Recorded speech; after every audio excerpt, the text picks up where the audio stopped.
శ్రీమాత్రే నమః. మా ప్రేక్షక మిత్రులందరికీ కూడాను శుభాకాంక్షలు. ఎప్పుడూ కూడాను ఈ మాస ఫలితాలు, తర్వాత సంవత్సర ఫలితాలు, ప్రత్యేక ఫలితాలు మాత్రమే కాకుండా కొన్ని నిత్య జీవితంలో మనం పాటించవలసింది, కాస్త తెలుసుకోవాల్సింది, నా పరిగణలో తెలిసింది, మా గురువులు మాకు నేర్పించింది, సద్గురువుల దగ్గర నుంచి సేకరించినటువంటి కొన్ని సమాచారాన్ని మీతో పంచుకోవాలని ఈ వీడియోస్ ద్వారా మేము స్టార్ట్ చేస్తున్నాం. ప్రతి వీడియో కూడా ఒక 2 నిమిషాలు 3 నిమిషాలతో కూడినటువంటి ఒక వీడియోగా ఉంటుంది.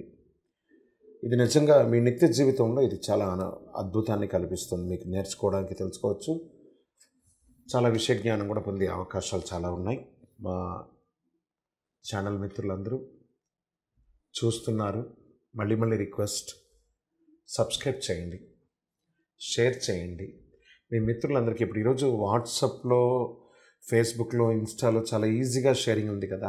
మీకు ఇది నిజంగా నచ్చింది అనుకోండి, జస్ట్ అలా క్లిక్ చేసి షేర్ చేసేసేయండి. ఆ పక్కన ఉన్న గంట గుర్తుని క్లిక్ చేసేస్తే మా సబ్జెక్ట్ అంతా కూడా మీకు వస్తూ ఉంటుంది.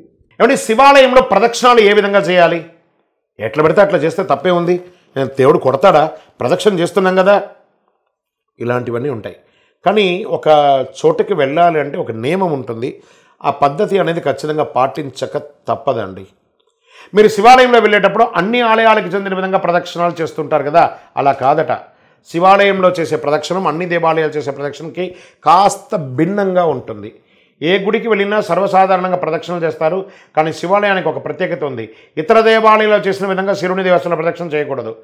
శివాలయాల్లో ఏ విధమైనటువంటి ప్రదక్షిణ చేయాలో లింగ పురాణంలో చెప్పబడింది. చాలా చక్కగా వివరించారు.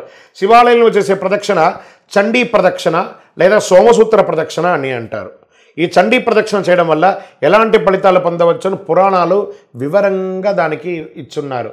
లింగ పురాణంలో శివాలయంలో చేయవలసిన ప్రదక్షిణ గురించి, శివాలయంలో ధ్వజస్తంభం వద్ద ప్రదక్షిణం ప్రారంభించి ధ్వజస్తంభం నుండి చండీశ్వరుని వరకు ప్రదక్షిణం చేసి చండీశ్వరుని దర్శించుకొని అక్కడి నుండి మళ్ళీ వెనక్కి తిరిగి ధ్వజస్తంభం దగ్గరకు వచ్చి ఒక్క క్షణం ఆగి మరల ప్రదక్షిణం మొదలుపెట్టి సోమసూత్ర అభిషేక జలం బయటకు పోవు దారి వరకు వెళ్ళి తిరిగి ధ్వజస్తంభం వరకు రావాలి.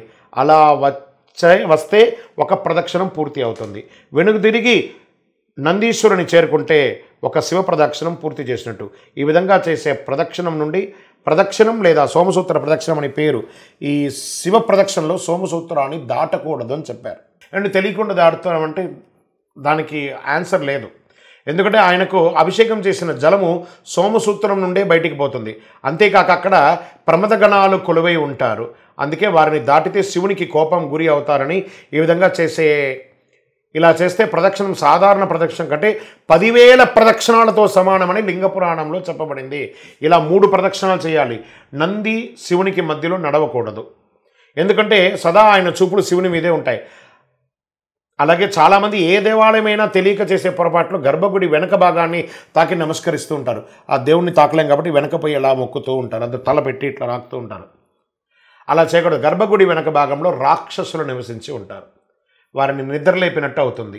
విగ్రహానికి ఎదురుగా నిలబడి ఏ దేవుడు కూడా దేవతా దర్శనం చేయకూడదు. ఎగ్జాక్ట్ దేవుడికి ఎదురుగుండా నిలబడి నమస్కారం చేయకూడదు. ఎందుకంటే విగ్రహం నుండి వెలువడే శక్తివంతమైనటువంటి తరంగాలు నేరుగా మన మీద పడతాయి కాబట్టి దాన్ని తట్టుకునే శక్తి మన శరీరానికి ఉండదు.